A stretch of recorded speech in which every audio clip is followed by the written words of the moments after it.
Morning folks, Phil here on a bit of a overcast grey Saturday morning. As you can see, got my scruffs on, so it's obviously pond day today. Nothing spectacular planned. I'm just going to do my normal maintenance and bits and pieces, but I will show you the fish. And then what I've been having lately is a lot of requests for people to just show a bit more about how I do a bottom drain purge, but obviously not an actual bottom drain purge, how I rod the bottom drain, because I find that far more efficient. So I'll get my stuff out in a minute and do that, but we'll have a look at the fish first. Oh, there's the grow-ons. Apologies for the reflection in advance, I know you can see me in the mirror, but there we go. Grow-ons are doing absolutely splendid. Some of them are reaching a right size now. The gentleman that has bought the Yamabuki Algon, the big Yamabuki, and the bigger Chiba, wherever he's gone. There he is. He's coming to collect them next Saturday, if I get my dates right. I can't all over the place with dates at the minute. But the others are growing, you know, superbly. The little ones I bought last weekend are in here as well, as you can see. There's a couple of, where are they? A couple of Goromos, a couple of Asagis. Yeah, the littler ones. Oh, well, and that Kitsuri there. But the other stuff I bought not too long back, or put in not too long back. Again, look at that Chiba there. Look how quickly it's growing.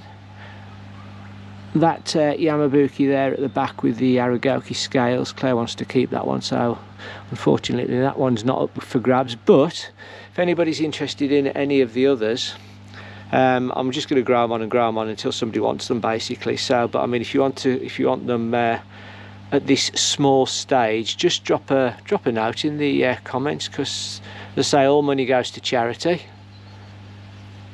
Yeah, they're after food, look. But I'm really pleased with that. Oh, I haven't made any changes to the filtration or anything yet. Obviously I was talking about a drum, and I'm going to put a drum on here at some point, but it's just not on here at the moment. Just took the lid off. Sculpted Layers caps are absolutely superb and invaluable when you're cleaning this out. This was cleaned 3 days ago. Don't know whether how much you'll see. I'll try and if you can see the bottom there or not. I don't really know through the camera, but you'll see how it isn't even covering the bottom yet, all the detritus. That's where it tends to collect, because obviously the water comes around this way from the inlet. So we've got a bit on the bottom there, but nothing. Weed is absolutely fine. It's doing a grand job, and as I say, I haven't changed anything from here yet. The big Oazi air pup is still under there, because I'm waiting to get a smaller one. And the reason for it being under there is it hasn't got a permanent home yet, because it's still plugged into one of these power reducer things. As you can see, it's not even halfway. If I have it on any more than that, it's far too powerful for the air curtain in the pond. Sorry about the camera work. So yeah, eventually we'll swap that one. We'll keep that one just for cleaning, so that will have a permanent home underneath there, and then there'll be a 20 litre per hour plug plugged in there. People have asked why I've put a plastic bag over the controller. Real reason is because I can. Just gives it a little bit of more protection than it would if it was outside. Plus I was concerned if rain falling on these drips on it, it might concentrate it. But anyway, everything's working superb. You can see I put a plastic bag over the UV just to give that a bit more protection as well. But no, it's sound as a pound. I mean, you know, everything about this little setup is an absolutely perfect little grow-on setup. Perfect doesn't mean you can't make improvements to it, but it's, you know, from a sort of out the box, quickly connected up and working thing, it's absolutely superb. So definitely recommend Easy Ponds. They are absolutely brilliant. Recommend the Easy Pods. It's great, and as you can see on this pond, I've still got my old, whatever it is, P8000, P7000 feeder, and it's still doing a grand job. So yeah, cracking stuff. Let's have a look at the big fish. You'll have to excuse the foam on the water, but I'm really heavily feeding at the moment, trying to get the very last out of them before we go into the autumn/winter period. But as you can see, they are all happy, and always looking for food. See if we can get them down this end out of the foam. Air curtain's still working a treat. I keep moving this feeder. I mean, the feeder itself, absolutely superb, Aquaforte feeder. If you want one of them, go onto the UK Koi Supplies website, and if you use my affiliate code of T.K.P, when you go to checkout, you get 5% off as well. But that has really pleased me, to be honest with you. I'm feeding 4 trays now, 8 times a day. So what's that, about 500, 600, well, it's about 500 measured feeds, and then I'm probably putting in another 100 grams to 150 grams just every time I come to the pond. The goshki there, I don't know whether you'll pick up, but he damaged his the top of his nose, as I call it, just above his mouth. That was ferocious feeding, hitting against the what's the name, the underside of these copings. But that put a bit of Tamadine on that, to be honest, and he's healing absolutely fine. Biggie Small is back to full health now after he did his salmon leap up the back of his shower and cut all his underside and his peck. That's okay now. Everything is just growing. Everything is just growing. The Ginrin Chagoi down there, you can see that's the charity chag I won at the 5 Towns Open Day auction. My bigger Chiba from Walker Koi, I don't know if he's going to come up, but honestly he's just getting bigger and bigger and bigger, so I'm really pleased with him. My 2 little showers, well, 2 little ones, the 2 grow on showers I had, I can't remember which is which now. I think that's the one from the one you can see down the bottom there, if you can see it, is the one I had from Oki Koi. Is that the one? In there Monday night, fastest finger first thing, so that was good. The other one, which I had from the Koi collection, which is Two Face, is down there. Shiro has completely changed in terms of character now. It's absolutely fighting for food on the surface, whereas before he wouldn't eat at the top. So he's really coming to his own now. The Yellow Dragon, I'm still so impressed with that. That is an absolutely beautiful fish, and he's starting to stretch out now, which is good. And what else we got in here? You probably know my fish as good as I do. Lancelot, the big chag, is obviously still fine. And my Hayek series, just the Benny's getting deeper and deeper every day, so I'm really pleased with that one. But yeah, generally everything good. I am thinking about what I'm going to do over winter and the covers and all that sort of thing. Oh, Stormtrooper, I haven't mentioned Stormtrooper. He just keeps growing. I can't feed him enough. But yeah, other than that, everything is absolutely super. So I'm going to grab my stuff out of the shed now to rod my bottom drain, and then you'll see what I do basically, just to give you an idea. But pleased with how the pond's gone this season. It's a shame we had the parasite problems, which I still maintained were caused by all the slugs on the underside of the covers when I took them off. But anyway, we'll get over it.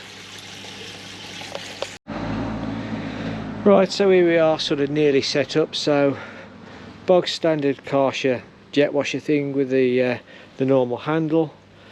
And all I bought off, I can't remember if it was eBay or Amazon, to be honest with you, just a jetting, a 10-metre jetting rod thing.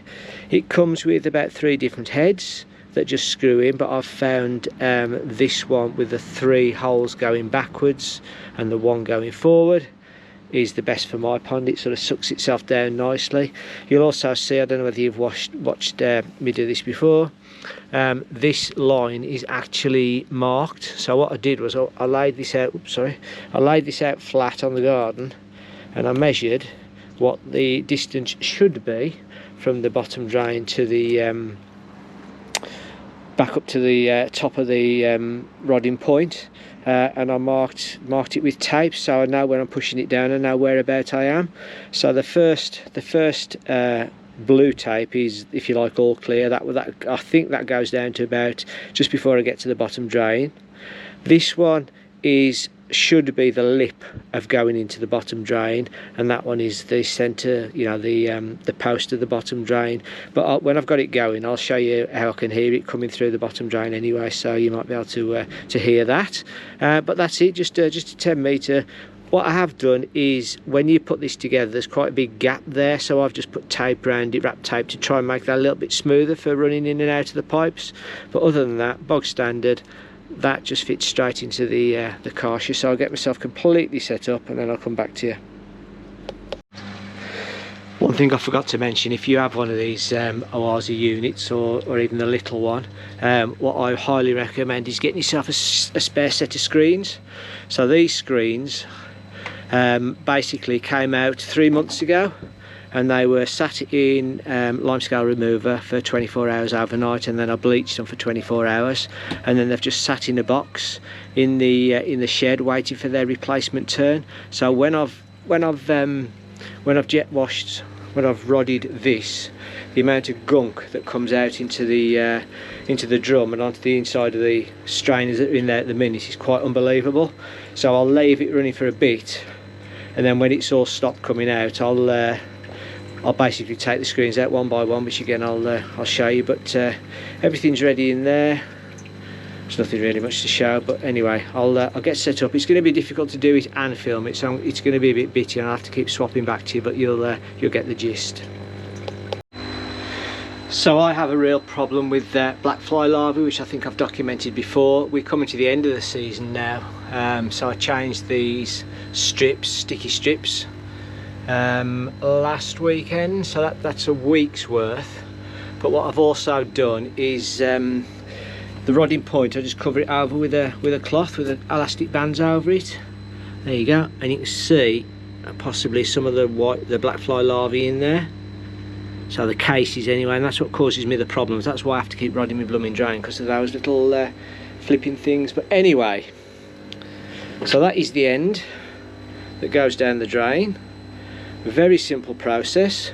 Don't turn it on before you put it down, because the water goes everywhere. But I just feed that down the side of the I don't know if you saw that. Just feed that down the side of the overflow tube, and then I'll turn it on, and all I do is just keep feeding it basically. So I tend to turn the pressure washer on and just leave it turned on, and then I can concentrate both hands over there. So I'll pick you up in a bit when it's going. It will be noisy, so I'll warn you. So as you can see, I'm still feeding it down. Change hands. Just feeding it down, so I can see my colours coming here. Oops, just untangle that a bit. Anyway, just keep it going down. This rodding stuff does have a mind of its own sometimes. Right, so that there, now that is at the top of the point there, just check. Yeah, it's still being pulled down. That is basically at the edge. Whoops. That's at the edge of the bottom drain. So if I go outside now and try and get pictures on the bottom drain, you should hear the noise. So I'll back to you in a sec. I don't know whether you'll pick the noise up over the can't even cover you up. Don't think you'll pick the noise up over the jet wash itself, but I can actually hear it hissing it into the bottom drain. So that's as far as I want to put it. Bad timing really, the feeder's just gone off as well. So I'll just pull this out now sort of halfway, and then I'll let it suck its way itself back down into the same sort of position basically. I'll do that a couple of times and that should free it up, and then when we look in the drum, hopefully you'll see all the fly larvae and stuff that's been forced out. So I'll come back to you in a sec.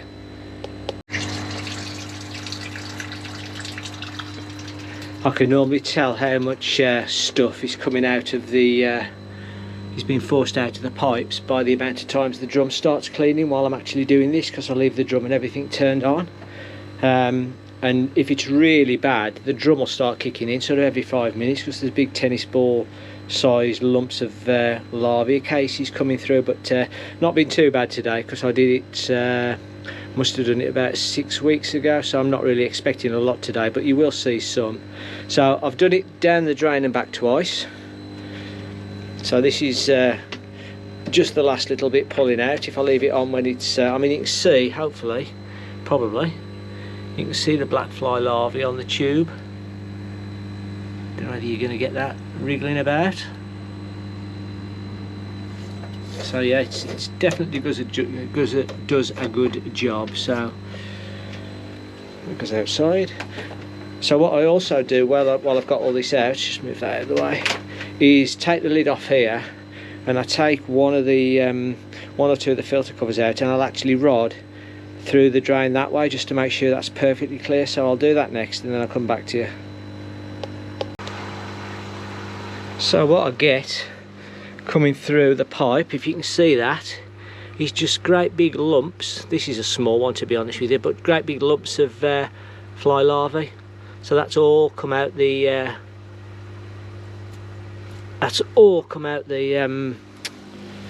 sorry, I'm concentrating today. That's all come out the what's the name, through the pipes. As you can see, it's quite clear in there at the minute, but I will give it another 5-10 minutes. You can sort of see I can see bits floating around, quite large bits in the bottom. I don't know whether you're going to pick them up, but anyway, I'm just going to purge through the actual holes now, and we'll see where that brings us to.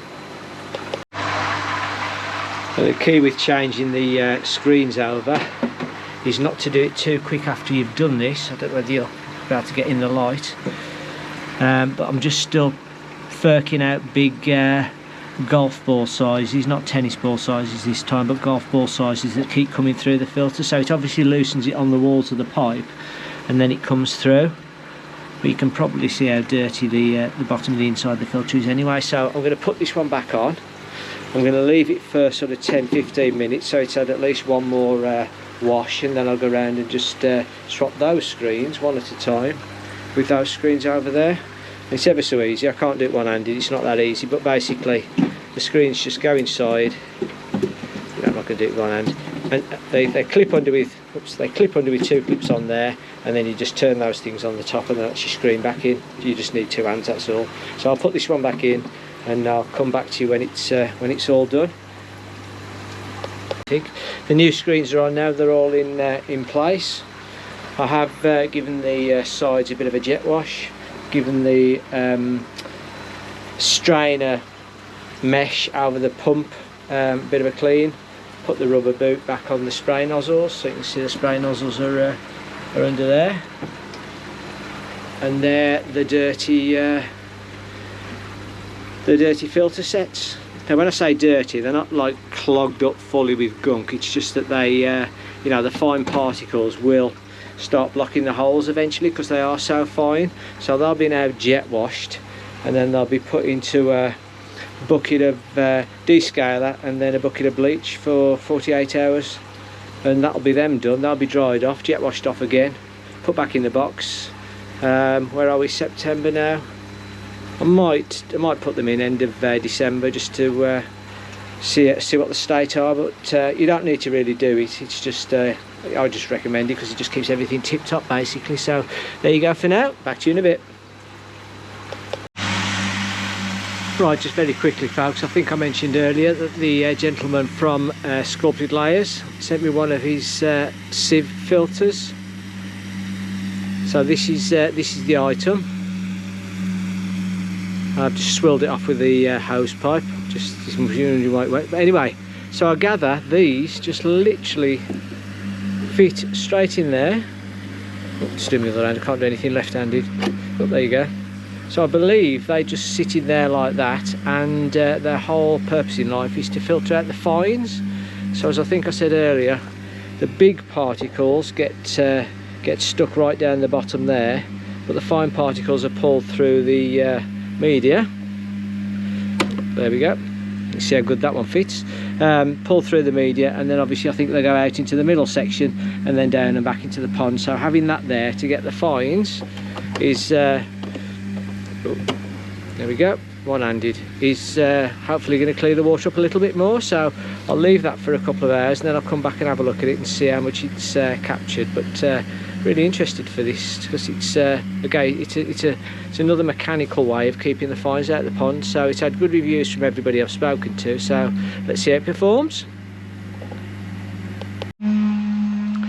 Right, just a very quick final update on this. As you do when you start fiddling around with things around the pond, you do this, you do that, and you do the other, and by the time you've done it, you've forgot to do any filming, so there you go. I have reclaimed my summer cover that I was using for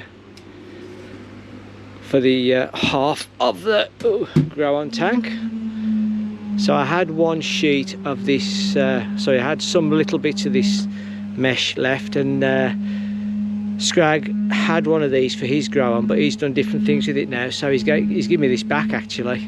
Not quite long enough, so I've had to add a makeup piece on. I've added a makeup piece on there, and of course the polycarb wasn't long enough, so I've had to make a piece up. But anyway, to cut a long story short, with all the bits and pieces in the shed, in about 20 minutes we've knocked up some more substantial covers that allow more light through and give the fish more daylight basically. So these aren't quite self-supporting. If you're wondering why I've zip tied these aluminium tubes to the back of them, they're just not quite self-supporting, but that's a lot better anyway.